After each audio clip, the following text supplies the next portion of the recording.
So, why is it necessary for there to be a Christ? Why is this even something that we should think of as not only like something that's true, if that's what we believe, but like why would that even be a possibility? Or why would that happen? So, if you look at mankind when we were in our fallen state, we were not reconciled to God and we're ourselves imperfect, and all of a sudden there's sin in the world, of course. And so at that point, what do you have? Let's just look at that situation. You've got the physical world, mankind in it, imperfect. And other than that, you ask then, well, what can reconcile mankind to God? And you look around, what else is there?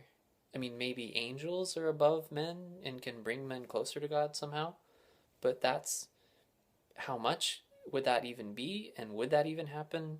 But anyway, God is perfect and the only one who's perfect.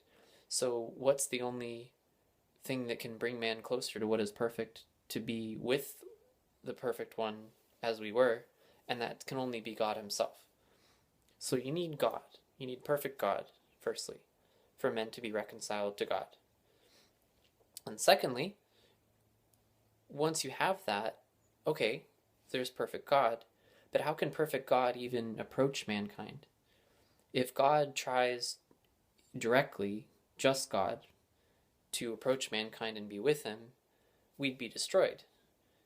You have some God who's infinite, all-powerful, immediately there in his essential presence, his essential being, and we are imperfect creatures, and that would be too much of a difference all at once. It'd be contradictory, and so it would be destructive for us. So, how can God approach man at all? You need some kind of way for God to do that, and that could be, and I believe turns out to be, in an iconic way. So there's symbolism, there's speaking through signs and different wonders all throughout history as you look in the Old Testament.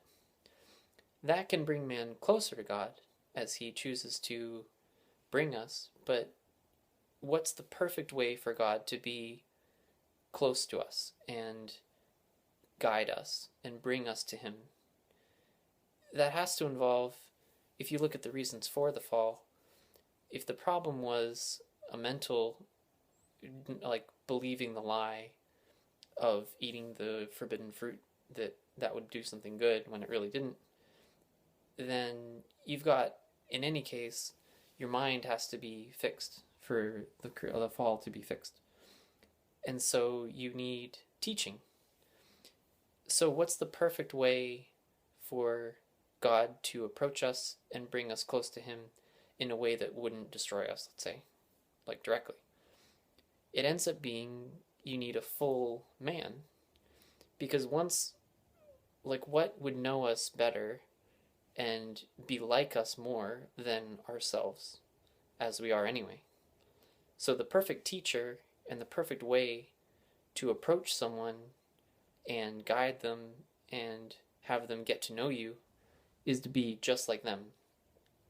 And that's the best way you can, and the closest you can come to them also. And so we need a perfect man also.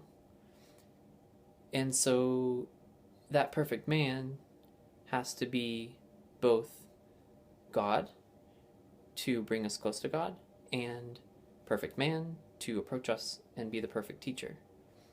And so that's where you need the figure of Christ, as in his role, which is his identity, which is also who he is in reality. Okay, so how can God, as a perfect man, become a human being? We were made directly in God's image from him, so we have that image of God in us, but we were imperfect, and that got messed up. So God can't be in the fallen state of mankind. But what it turns out you need then, as you think about it, is not some different kind of person. You don't need a force. You don't need some supernatural, totally different thing. What you need is mankind as we were originally. And so it's a question of purity. It's not Superman wearing some crazy cape and having, like, you know, external superpowers. It's man as we were originally created, and it's an issue of purity. So you need a pure body for God to have as a man. And then you come to the role of the Holy Mother. Then you have someone who, through her parents and in different stories, even aside from those, has great faith and shows obedience, which is reconciling someone to God in their actions and in truth, as they're actually really doing that. And that brings her into the state of purity in her life. So you have someone who lived that purely and made herself so pure, and then you have the inspiration of the Holy Spirit to be God's direct influence in shaping Jesus' human side. So you have a pure mother who can give birth to a perfectly, originally, totally exactly as we were supposed to be created in the image of God, man as a body, and then that becomes an icon, that perfect man figure for God to come through and live in, actually.